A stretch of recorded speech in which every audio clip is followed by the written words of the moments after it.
Sinibuka neza imyaka nari mfise ariko ico nibuka nuko nari ngiye mu w'indwi septième igihe yapfa urumva hari nk'indoto nyinshi cane kubera papa wanje yari umucamanza hanyuma hari ikintu yari yarambwiye kuva ndi muto yuko ashaka yuko nanje nzoba umucamanza especially yavuga umuavoka diaspora kubera yuko navuye mu Cankuzo nje Bujumbura twarataha muri vacances warabona nyene ndibuka yuko twagenda n'imodoka niya Otraco tuduze kaca wiyaranje kaduga wambaye utuntu twiza kugira ngo bakubone ushitse hariyo bavuye Bujumbura wumva ko ari umuntu ukomeye cyane gose warahakonta amatara amabarabara kaburimbo urumva wumva nyene kutesa mu bantu bose nyene jewe rero muri ico gihe navuga ati ivyo vyose nimba nashitse ngaha hari hahandi nkeneye kuja hari bama bambwira ku kibuga c'indege ntegezwa kuja ndakirabe kandi ntegezwa kugenda ndi mu gihugu atari iciwanje ni ukuvuga yuko ninarongorwa ngaha ni mama ntazoza kundaba kuko nazoronka amahera y'itike naho noba ndayafise nazokwama yaje kundaba misi yose ico ni kimwe ica kabiri ndavuga ati batoyi banje ubuzima bwawo buca buhagarara kandi naho budahagarara ntibuzoba nkuko ndabwipfuzako ica gatatu ninaja kurongorwa nzoraba ivy'urugo rwanje vy'abatoyi banje urumva biza ku ruhande ariko priorite ni umuryango wawe uba washatse kubaka ubwo nyene kuko urumva sinzoja ku mugabo nce namubwira ati umviriza mama aragwaye ntegezwa kuja i Burundi mutoyi wanje yagize ikibazo ntegezwa kugenda iki alors ko ufise umwana cankwe ufise umuryango cankwe ufise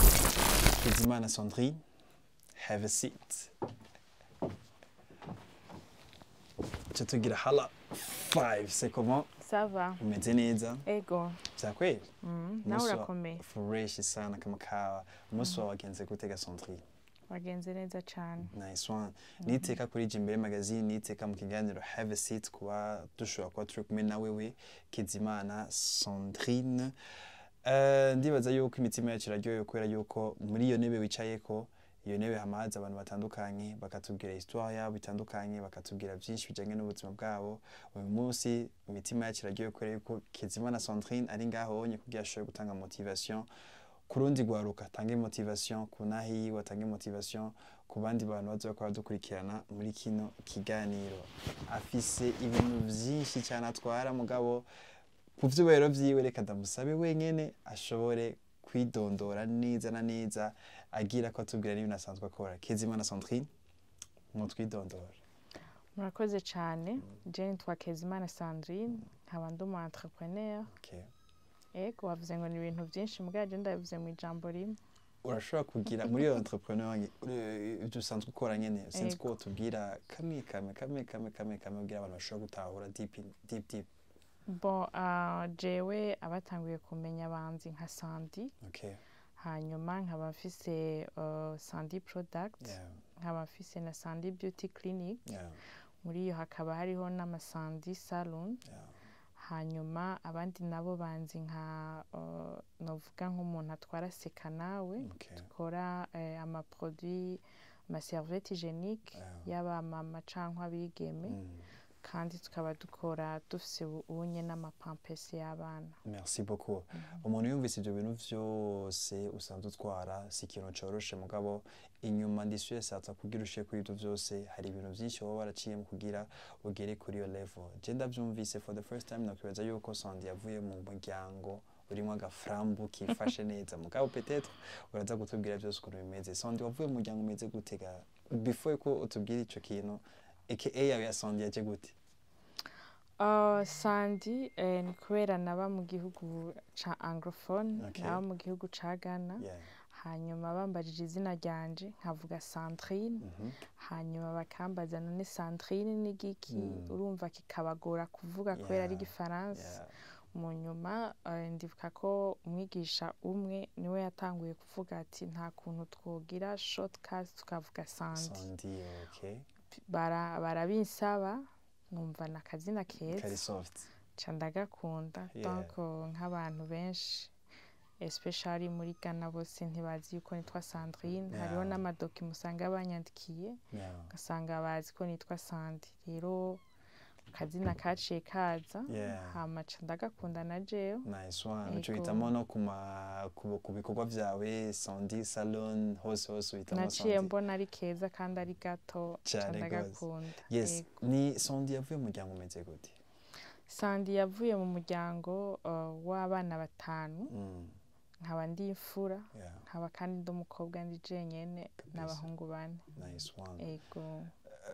hajya kuba umukobwa uri wenyine mu bahungu bane ndibaza baragutinisha rwose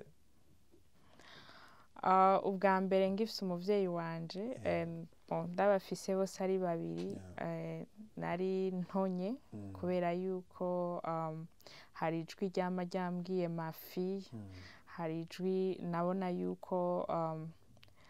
fise agaciro kubera yuko nakundwa gusumba n'abandi ariko kandi mu nyuma iryo jwi ryaragiye sinasubira kurironka ariko kubera nari umwana mukuru narabaye umuntu novuga calme kubera yuko biragoye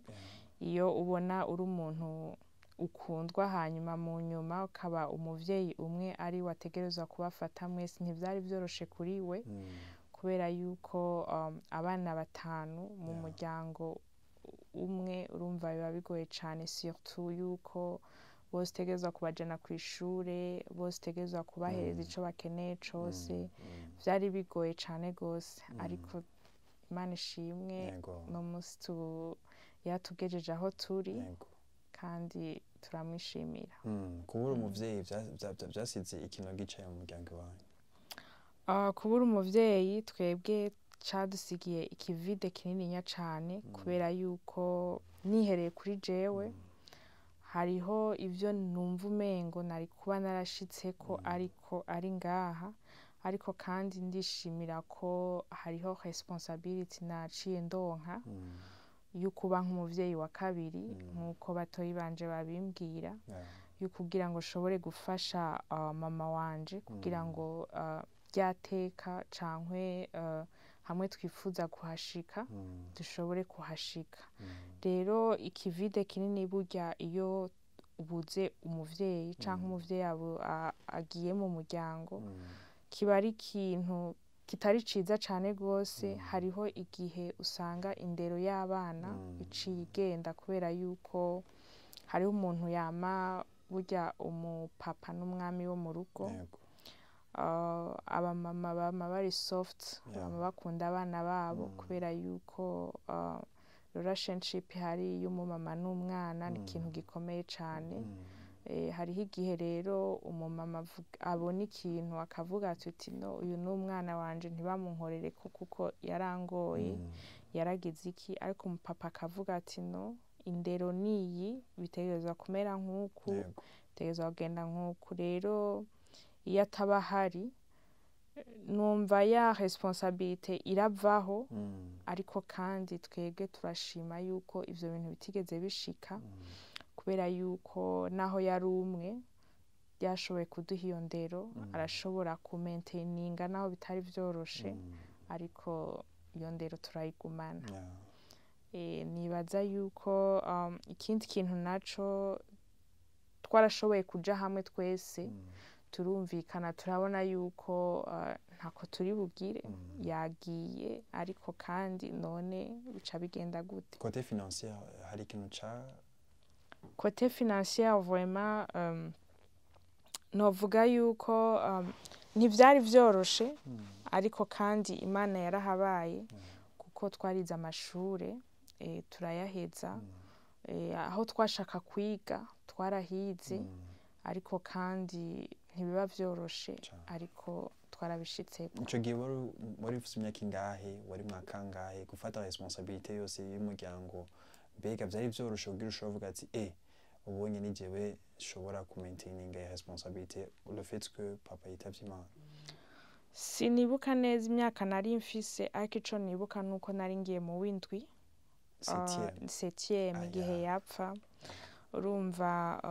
hari nk'indoto nyinshi cyane kubera papa wanje yari umucamanza hanyuma hari ikintu yari yarambwiye kuva ndi muto yuko ashaka yuko nanje nzoba umucamanza especially yavuga umuavoka rero byasavye yuko nguma niyumvira kubera yuko yaba mba hafi kubera yarambwiye ati jewe narize kuri Esta shaka ariko nawe uzuza kuhiga muri section yitwa juridique rero apfuye niga muri 7e nta recherche mbanzi kubera urumva hari yindi myaka 4 kugira ushike mu w'icumi uronka intu ivyo byose ntavyo nari mfise kandi urumva narindi umwana taco mbuze urumva vyari bigoye kuko wiyumvira imbere ico ushaka gushika ko bitaragera wiyumvira ivyo uzobona bizogushikira ejo canke iki rero cabaye igikorwa kinini nya kuri jewe kubera yuko nategerezwa kwibaza ati none iryo shure nzorironka gute bizogenda gute nzobaza nde cankwe iki ariko nyene iyo umugaye canke wiga ukungene ushobora gutambuka urumva ico gihe narahavuye ndarondera ukungene buke sindavyibuka neza ariko ngeze mu w'icumi nibuka yuko naciye iyo section naciye ariyo ndondera hanyuma ndaja kuyiga juridique urumva ndi Bujumbura nashitseyo ntivyari vyoroshe ariko ndaheza ariko kandi ndatangwa na université 3 mugabo uko imisi ziragenda uko umuntu azarakura niko passion igenda irahinduka niko n'ubuzima bugenda burahinduka ko urumva ivyo wiyumvira mu myaka 2 iheze sivyo wiyumvira ubu n'iterambere riguma rihinduka sorry naguciriyemwo kuva icankozo uzi Bujumbura kwiga cyo tugiye kurondera bya bintu nyene mu vyeya yakubwiye ati je nizi binye uciye muri no nzira ni ukaza kwiga kuri amashuri peut-être birashobora gufasha turabizi neza yuko gushikira muri famille kiba coroshe mbega kwiga amashuri yawe utaha muri famille kwiga amashuri yawe utaha muri famille byari bimeze gute nivyo nashikiye muri famille ariko kandi ntivyari bigoye kubera yuko kera hari ikintu dufise abarundi turakundana cane turakundana ntivyari bigoye cane kuri jewe nabona yuko ari ibintu bisanzwe nuko ubu unye kurya nakubwiye ikintu gena birahinduka ubumengo gutunga umuntu avuye ahandi azi wawe ni ikintu gikomeye cyane gose ariko mu myaka iheze byari ibintu bisanzwe baratwakira bakatwakira nk'abana babo tugasangira hamwe urumva byari ibintu vyiza esprit mu mutwe rimeze gute uzi ko asize abatoye bawe cyangwa esprit yari urumva nari nkomeye cyane gose numva nari mu diaspora kubera yuko navuye mu cankuzo nje Bujumbura twarataha muri vacances warabona nyene ndibuka yuko twagenda n'imodoka niya Otraco tuduze kaca wiyaranje kaduga wambaye utuntu twiza kugira ngo bakubone ushitse hariyo bavuye Bujumbura wumva ko ari umuntu ukomeye cyane gose warahakonta amatara amabarabara kaburimbo urumva wumva nyene kutesa mu bantu bose nyene jewe rero muri ico gihe navuga ati ivyo byose nimba nashitse ngaha hari hahandi nkeneye kuja hari bama bambwira ku kibuga c'indege ntegezwa kuja wenda kirabe kandi ntegezwa kugenda urumva mugukaraba ati none nzobibwira nde reka ngume ndavyiyumvira gutyo nihagera bizotinda bigera bya bintu bavuga ati ugeze Bujumbura ushobora guhendwa n'amatara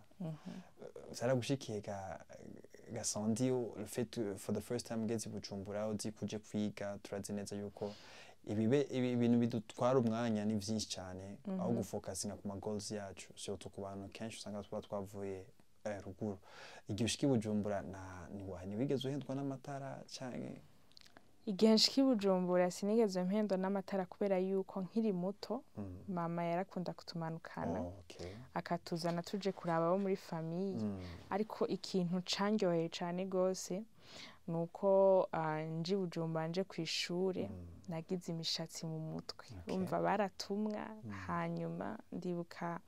narigeze gusaba mama yuko noshamo produit harambwira ati ariko ivyo bintu bizokwicira imishatsi ndambwira ati reka naco nshiremo ndibuka uwo munsi ndayishizemo nari ntesa cane gose urumva n'uwunkorako wese naguma ndavuga ati je nashitse Bujumbura urumva rero aho niwo munezero numva w'Ibujumbura nama nibukirako misi yose kuko narashiramo nkakora mu mishatsi nkumva ati ndi top vyata wabona ko ari wenyene gusa ati ngaha kubera yuko navukiye mu bahungu sinigera nambara ijipo nambara ipantaro kuko nayisanze harya narayambara yabo urumva vyari bigoye cane ko ni comporta nk'abakobwa kandi mba mu bahungu donc biri ngaho rero nshitsi Bujumbura nkatandukana nabo narabonye ko ndi umukobwa buke buke ariko kandi vyari bigora ko nshobora kwambara ijipo ikimuga imishatsi nkumva vraiment uri wenyene ego nkumva ndaryo urumva kwa kuryoherwa wumva kuryohewe nico kintu canyoheye cane gose nshitsi Bujumbura nkumva ko mfise imishatsi ariko rero hacaraba ikibazo ati none ko bama muri salo bica bigenda gute ayo mahera azova hehe foko nta kundi ko basi nabonye ko bimbera ninaronka amahera nzoca nsubira bisubira ndasubira ndimwesha ariko wumve yuko uwo munezero nawugize kabisa yego urugendo rwawe rwo kwifuza kuba ico papa wawe yayifuza ko uba vyarahindutse donc ubonye uri mu bindi bintu bitandukanye na bijyanye kure na kure cyane gose ndifuza kumenya nibaza yuko wa disappointinze ibyo umuvyeyi yifuza kuba dufate nkuko this time around yakwa ari proud wawe jewe ndibaza ahari ari proud yanje kubera yuko sinamu disappointinze nkuko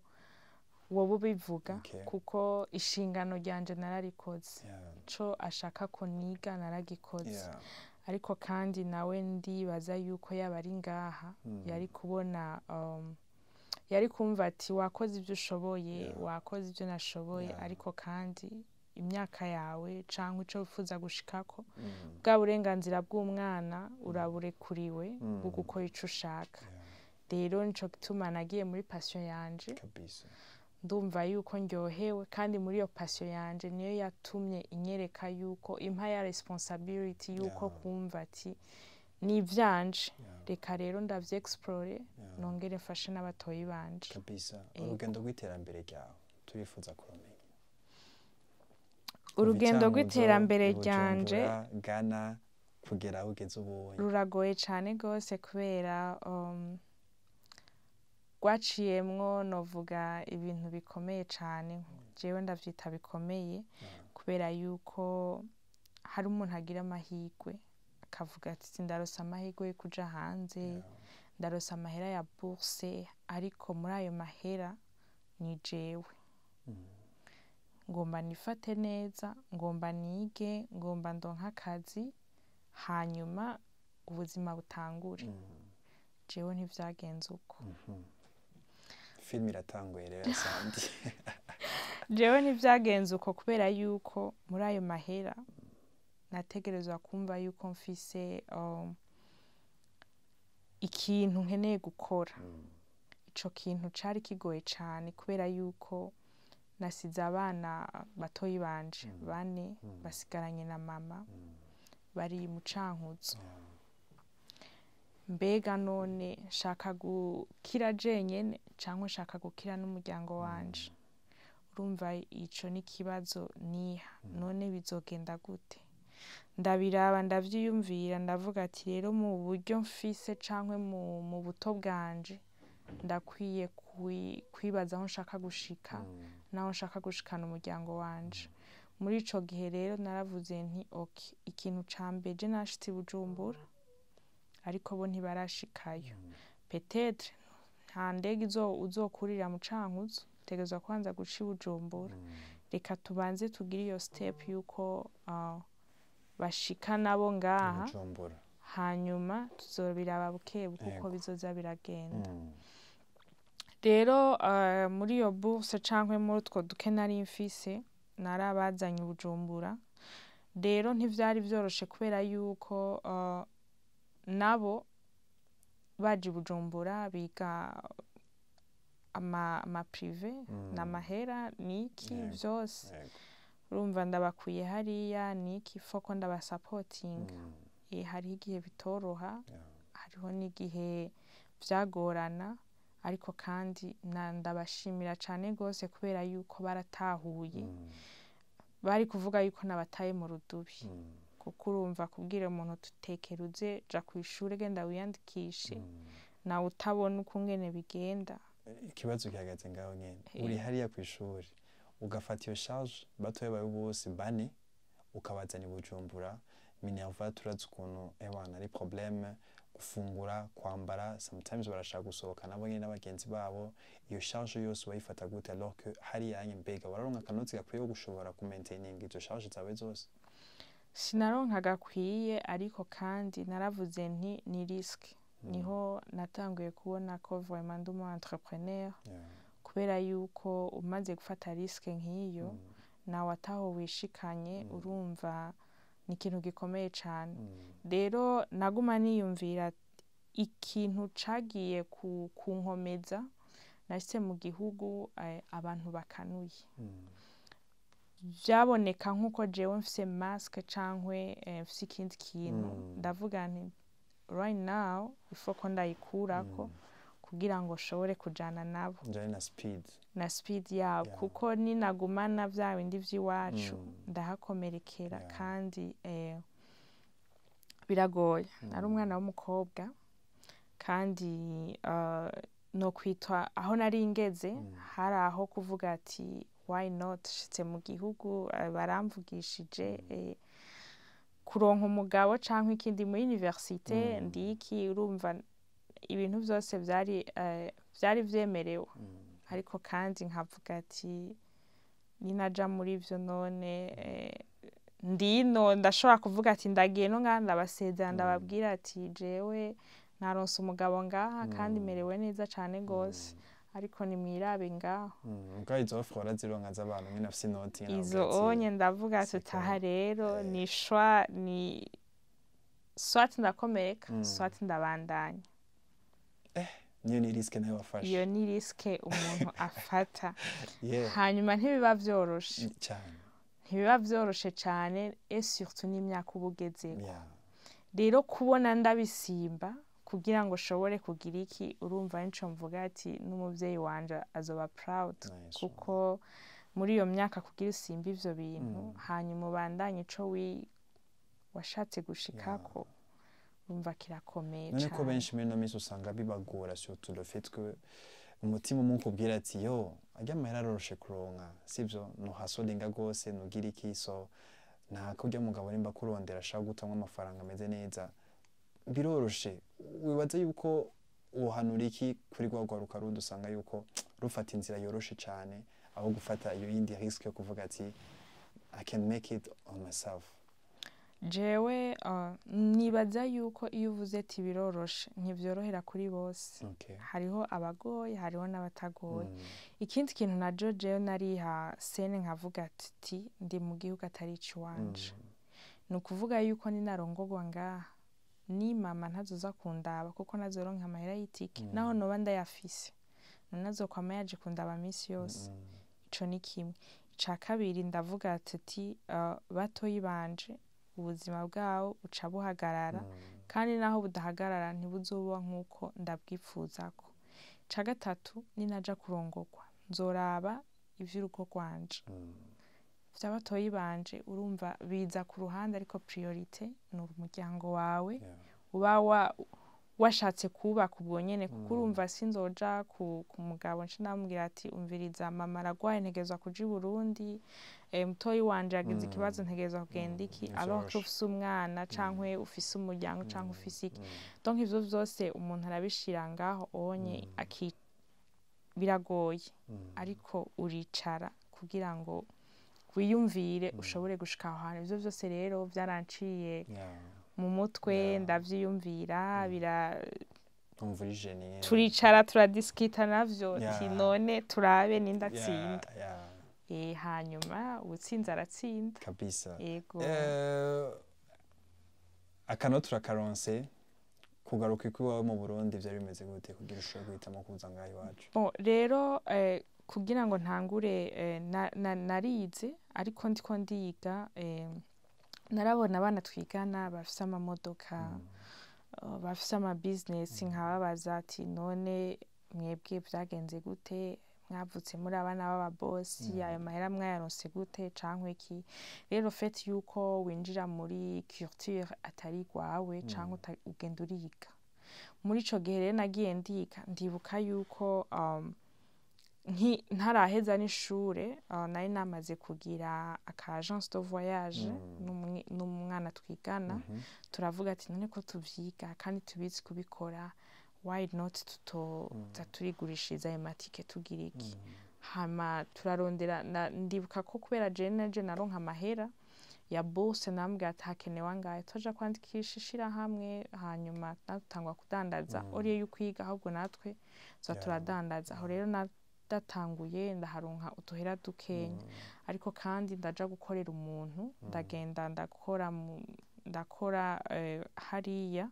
nakora muri agence de voyage, nongera ndakorera no muri shipping. Muri ico gihe rero narabwira abato, aho hoho nari meze neza, narababwira abatoyi banje ati mukeneye iki, mukeneye, tukaba tumenya ukungene tubigenza, nta kibazo na kimwe, kuko jewe naronse akazi ntaraheza kw'ishuri. Hanyuma rero ndaheza kw'ishuri. Mu nyuma mpejeje niho ndibuka narabaye na umu president atwara aba diaspora bose bo muri Ghana, gira nk'imyaka nk'itatu canke ine, ndavyibuka kuva muri 2017 gushika muri 2020 canke 21, ntavyo nibuka umengo naho.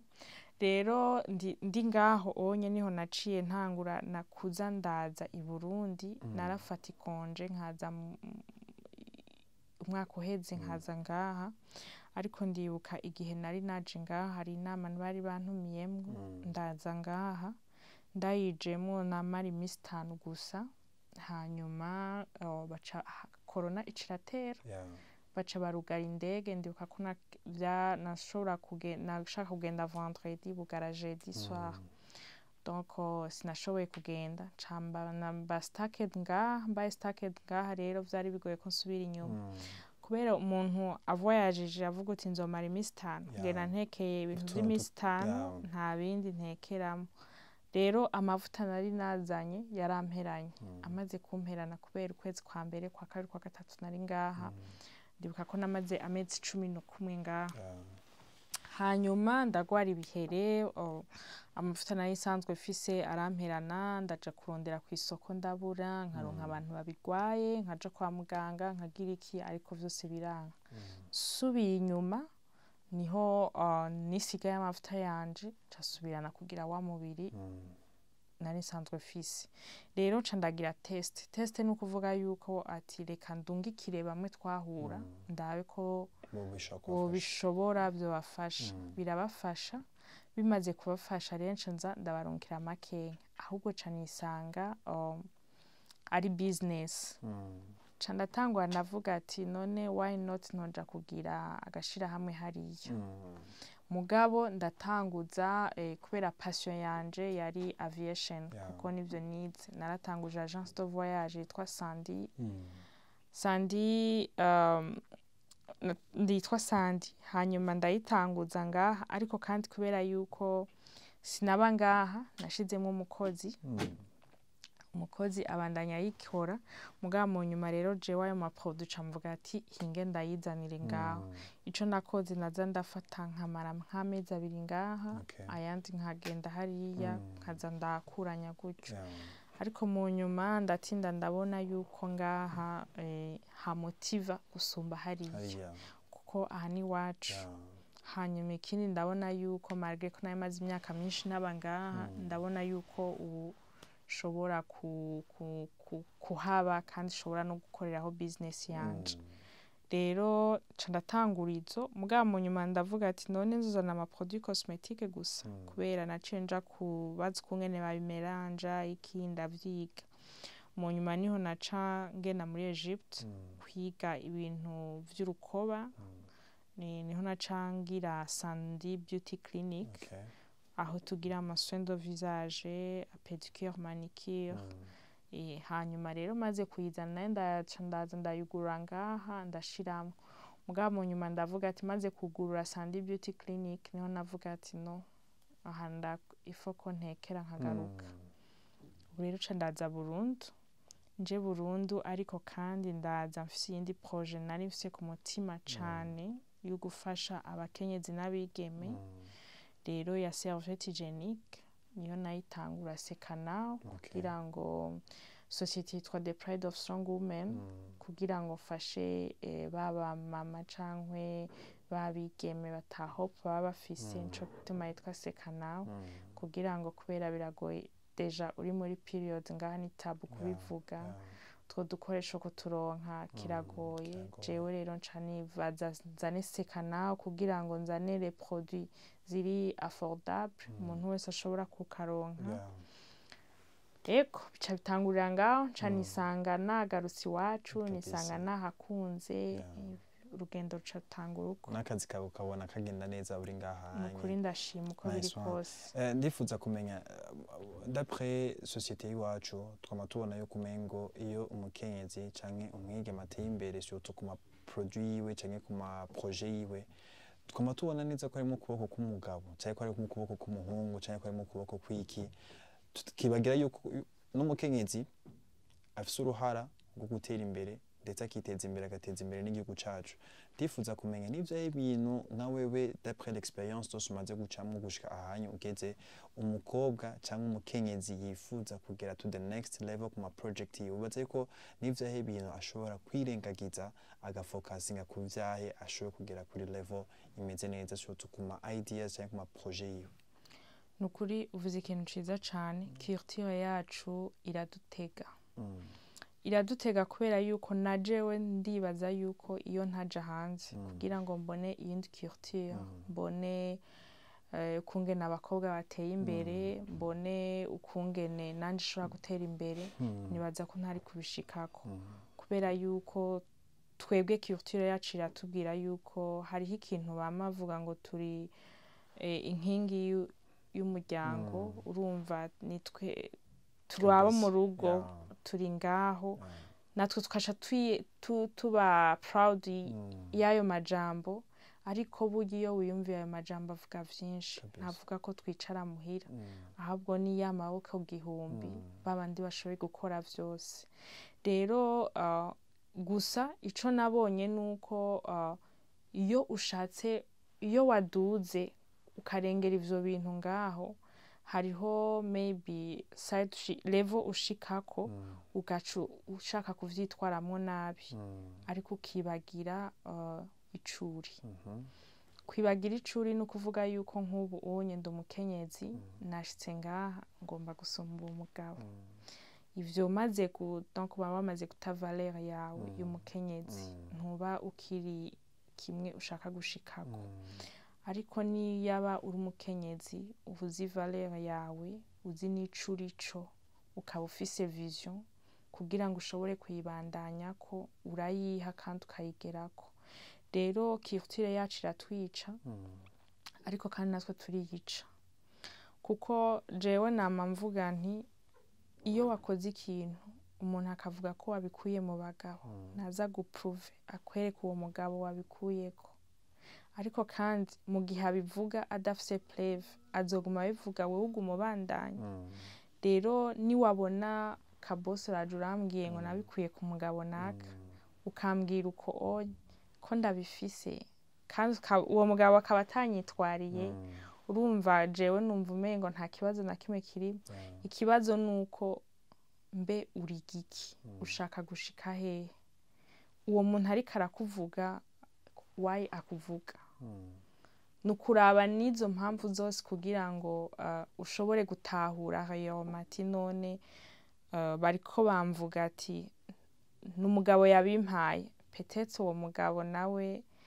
n'umugabo wa naka niwe yabiguhaye niwe yabivuze vyagenze gute. Urumva hariho ibintu uri kuravyiyumvira cankwe uri uravyumva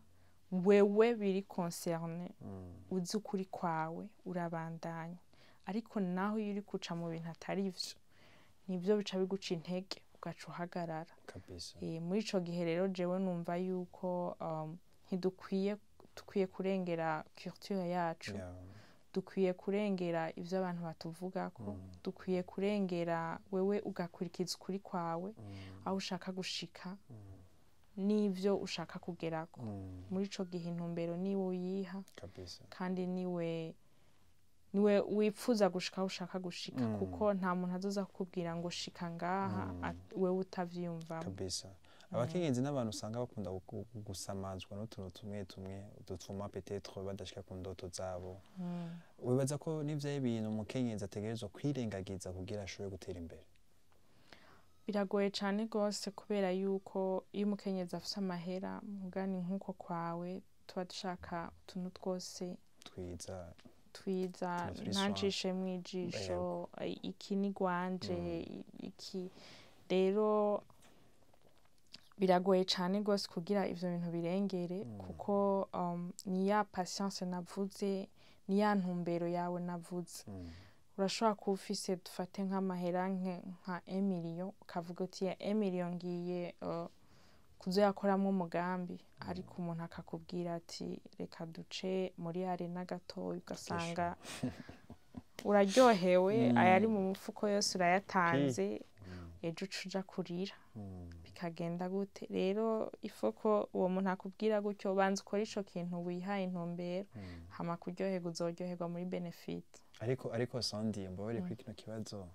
sasuva yuko hariho periode washoboye kwiyima gose kugira ushobore kugera kugeza ubu. Nimba atari banga n'ivyo ibintu washoboye kwiyima umutima wumva ushaka kubikora, mugabo le fait yuko ufite target na objectif uravuga ati bino bintu reka mbanze ndavyihoze, umutima wanje mbabarira je mbanze kwanza shike ku migambi yanje. N'ivyo bintu washoboye kwiyima gose? Jewe ikintu nashoboye kwiyima cane ndavyibuka, naba muri West Africa, nakorana n'abigeme bikora cane, baba bambaye impuzu za marque, baba bagize iki, heureusement ko twambara uniforme, ariko le weekend urumva yari show, wategerezwa kuba uti nimba nasohotse uno munsi jewe rero muri ico gihe sinikora, ico ca mbere. Ica kabiri kuvuga ngo nambaye impuzu iki, ivyo ntumbwira. Ica gatatu mbonye yuko ayo masho bajamwo jewe level yanje tarimwo, singenda. Ariko kandi naba nipfuza guparticipa muri ivyo bintu, mugabo kubera uburyo bwanje na responsabilité zanje ntivyakunda ko nshobora kujamwo. Hariho kungene twashobora kugira ama voyage, kavuga tuti tuzoja mu gihugu naka, karaba itike n'ibiki vyose, ukavuga ati ntibikunda, ariko umutima ukifuza yuko nawe wategerezwa kuja muri ivyo bintu, ariko ukiyima kabisa, ukavuga yuko bidakunda. Ikindi kintu naco ndibuka yuko jewe nkishika muri Ghana, kubera birya bintu twamenyereye vyo ngaha vy'abakozi, shitse hariya vyari bigoye, sinari bwigere nteka. So guteka indya zanje nama nariye ivyazigiye misi yo restaurant sinashobora kuyafodinga misi yose, at least rimwe mu ndwi cankwe, ariko kwama nariye ibizigiye cankwe iki, rwari urugendo runini nya cane kugira ndabimenye. Urumva ivyo vyose nari kupfuma mvuga ati reka basinirire muri restaurant misi yose kubera yuko vyananiye, ariko ntivyari gushobora gukunda. Urumva izo n'inguvu zose zagiye ziravuga ati ntashizemo effort, ndataha ndasubira inyuma. D'après yahugeze ubu ndibaza yuko igihugu kiri proud, we are proud of you, nawe personnellement tu te sens fier de toi. Uriha image y'aba papa wa gihari? Nama ndavyiyumvira nkavuga ati no munsi sinzi aho tuba tugeze twe nawe, kuko muri jewe ndumva ko mfise vision yiwe. Ndumva yuko vision yari afise yari yo mu gihe yari arimwo, ariko kandi nkabona igihe tugezemwo tuba tugeze kure. Rero nkavuga ati maybe kugira bavuga ngo tuzohurira hariya mbira hariho iyindi aho tuzohurira tuvuga ati burya twari gukora ibi kandi twari kubishikako. Yego. Mama aracari Cankuzo? Yego. Iyo bishitse ukaja kumuraba iba ari mood imeze gute? Iba ari ubu unye iyo ngiye numva ndyohewe cyane gose kubera yuko singiye n'amaboko masa. Ndumva yuko ababanye twicara kabisa tugafata kamwe tukaryoherwa tukanatamba, kandi iyo ngiye ruguru haranduhura cyane kubera ibujumbura abakozi ba stress nyinshi, ariko iyo ugiye hariya uraruhuka ukiyumvira ukabona ivya kera bikasubira bigatuhona bikaza, kiba ari igihe ciza cyane. Ubu ufise abakozi bangana gute? Ubu ufise abakozi 28. Okay. Nk'umukenyezi gushobora gutwara abo bakozi bose bivuze iki kuri wowe? Kuri jewe ndaryoherwa cyane kuko hari utumessage tunshikira tukambwira ati wakoze cyane kubwawe ndabayeho n'umuryango, kubwawe naravuye muhira, kubwawe umva ico kintu cose kiza kimbwira ico naterere mu muryango w'umuntu jewe niteka kuri jewe kandi n'umugisha. Rero hari ama message antusha ku mutima wanje atuma nkora gusumba kubera yuko ni naba hari imiryango 28 ntungiye uno munsi nabo bakankorera ibyo nshaka gushikako, umva niteka, ariko nabo nyene ndabashingira intaye kubera iyo atababo simba ngeze uno munsi ahondi. Ibikorwa vyawe peut-être n'ivyo bakora bigenda neza nama ndababwira ati jewe sindi umu boss kuko ndanka umuntu ampamagara boss, kubera yuko ibikorwa vyabo n'ivy'iwanje twese turuzuzanya, twese tukaba aba boss. Rero muri ico gihe iyo umukozi dufate nk'umucoiffeur azikumwa niyo speciality yiwe, ariko nanje naronse amahera yo kugura ngo ivyo bikoresho, umva twese turaba boss twuzuzanya kugira ngo dushobore gushikaho uno munsi b'abakiriya n'abakwe bacu. Abakiriya nibo butunzi dufise uko biri kose. Wifuza umugabo ameze gute ku côté financier? Aho urangoye cyane rwose. Ntuja kurondera umugabo cyangwa ntiwifuza ngo umugabo ngo afise ubutunzi canke iki, ariko urondera umuntu canke wifuza umuntu mwuzuzanya kugira ngo wa muntu mufitaniye vision zimwe mushobore gushika aho wifuza ko mushika. Webaza uronse nk'uri hasi gatoya iwawe aho uri kurandengera. Navuze yuko ujana n'umuntu mwuzuzanya ivyo byo gusha hasi canke hejuru uri kurandenganya. Okay. Mu kurangiza neza kino kiyago cacu ndifuza kumenya peut-être ufise message ushaka gusangiza n'abandi bakenyezi, peut-être urafise ikintu ushaka gusangiza abantu bakora dukurikirana surtout kiri motivant ushaka gupartager n'abakenyezi bacaye kuri screen yabo hamwe n'amafamiye yabo bayikora gukurikirana. Umwanya ni gwawe Sandy. Nobatumirira canke nobahimiriza yuko bamenya igihe tugezemwo, hanyuma tujane n'ibihe, twongere kandi tukura amaboko mu mpuzu nkuko bavuga ko turamaboko igihumbi, tuvyerekane koko turamaboko igihumbi kugira ngo babone ko natwe dushoboye, kandi ndazi ko dushoboye gusumba burya n'abagabo. Ariko rero tutabiberetse bazoguma batubwira ati none ko muvuguma bavuga amajambo ibikorwa biri. Rero ivyo bikorwa no gukura amaboko mu mpuzu tugashika ku ndoto zacu tukubahuka, kubera igihe tugezemwo si ico kuguma. Abakenyezi benshi barafise vision ariko kugira bazishikane hanze ya reality ize biragorana. Rero ndababwiye yuko bubahuke kugira ngo no munsi bifuze kuba aba boss lady nkuko bavyifuza. Nice one. Ndagushimire cyane Sandrine aka Sandy. Nanga mu Burundi twite Sandy nyene. Twe Sandrine iratworohe. Sandy ni byiza cyane, umva ritakorohera cyane nawe. Yego bisa. Merci ko ushoboye kuza kuri iyo ntebe wicaye ko. Merci ko ushoboye duteritega kuza mu kiganiro cya Have a Seat. Ndibaza yuko personnellement nizi ibintu byinshi nungutse ibintu byinshi, nabonye neza yuko ego iterambere kugira urishike ko bisaba ko wifunga wiyima kandi bufise objectif ushobora gushikako disiyo sata yuko n'umuntu akadukurikirana kuri screen yiwe yafise ico yize yungutsemwo. Merci beaucoup.